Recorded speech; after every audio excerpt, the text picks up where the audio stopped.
Bonjour mes bien-aimés dans le Seigneur, peuple de Dieu, shalom, shalom. J'espère que vous vous portez bien. Moi de mon côté, ça va. Dieu fait grâce. Amen. Et oui, Dieu fait grâce. Il nous a renouvelé le souffle de vie ce matin. Nous pouvons que dire merci Seigneur. Merci Seigneur pour le souffle de vie que tu nous as renouvelé à chacun de nous ce matin jusqu'à maintenant. Amen, amen. Pardonne-nous de tous nos péchés à chacun de nous. Amen, amen. Et paix aux âmes de ceux qui n'ont pas pu voir ce jour. Ce matin, je veux vous parler de notre pape François. L'actualité oblige. Le pape s'inquiète de la disparition du patrimoine spirituel d'Orient. Tant d'églises orientales sont écrasées par une lourde croix et sont devenues des églises martyrs. Elles portent en elles les stigmates du Christ. Le pape l'a rappelé ce 27 juin au cours de l'audience qu'il a accordée aux participants à la session plénière de la ROACO. François a tourné ses pensées vers la Terre Sainte, la Syrie, le Liban, tout le Proche-Orient, mais aussi l'Ukraine, le Caucase et le Tigré. Il est urgent de cesser le feu, de se rencontrer et de dialoguer, a-t-il dit.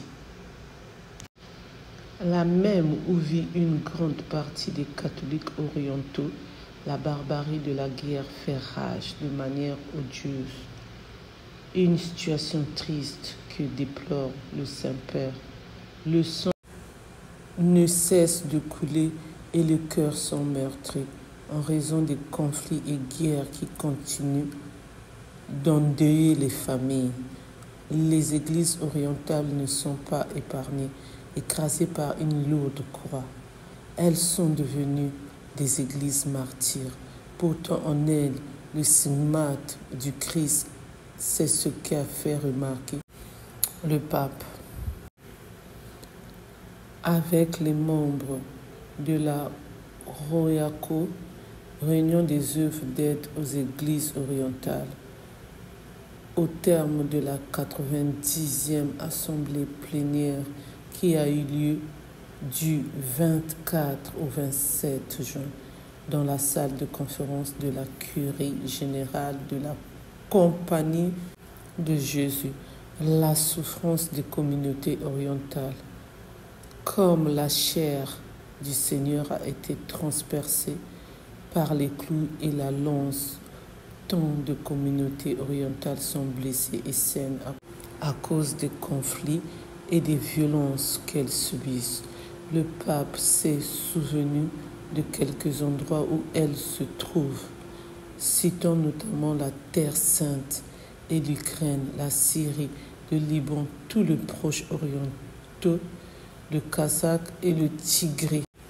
Ces églises catholiques orientales ont besoin de soutien. François a invité à les aider en ces temps dramatiques à être fermement enracinés dans l'Évangile avec votre soutien, qu'elle contribue à compenser ce que le pouvoir civil devrait apporter aux plus faibles et aux plus misérables, mais qu'il ne peut pas, ne sait pas ou ne veut pas emporter.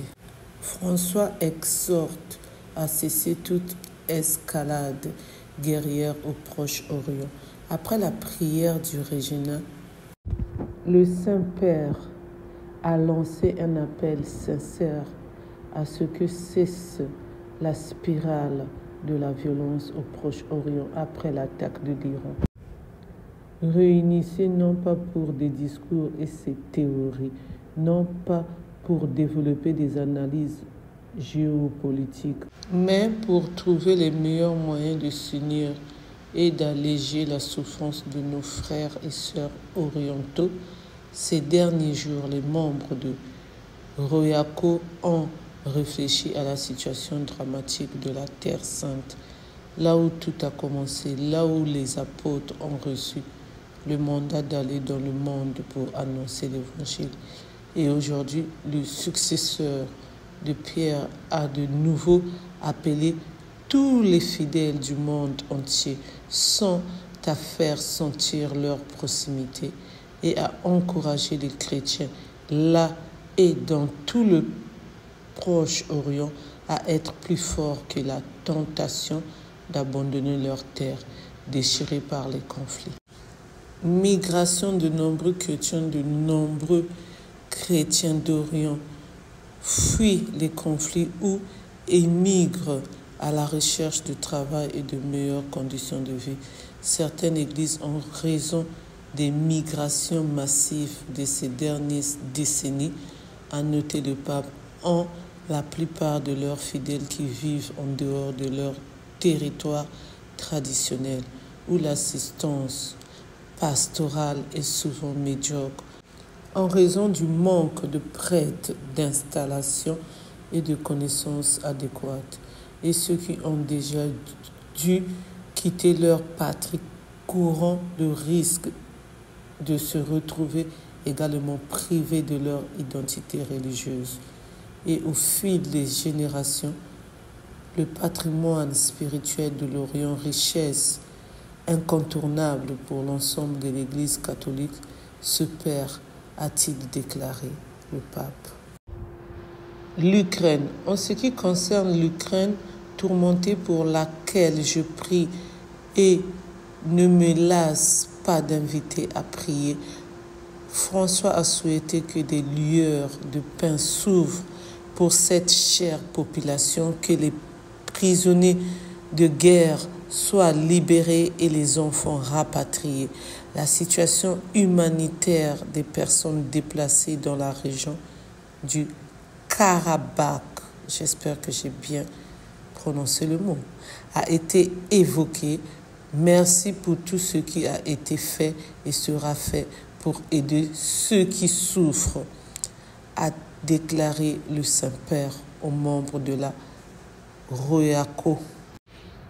Ukraine, le pape fait don d'une 3e ambulance à un hôpital. C'est la 8e fois que l'aumônier apostolique se rend en Ukraine pour remettre à l'hôpital central de Zoboriv, j'espère que j'ai bien prononcé, dans la région de Tchernobyl, une ambulance équipe d'un centre. Alors ça, c'est l'actualité du jeudi 27 juin. Donc le pape était avec les membres de la ROYACO.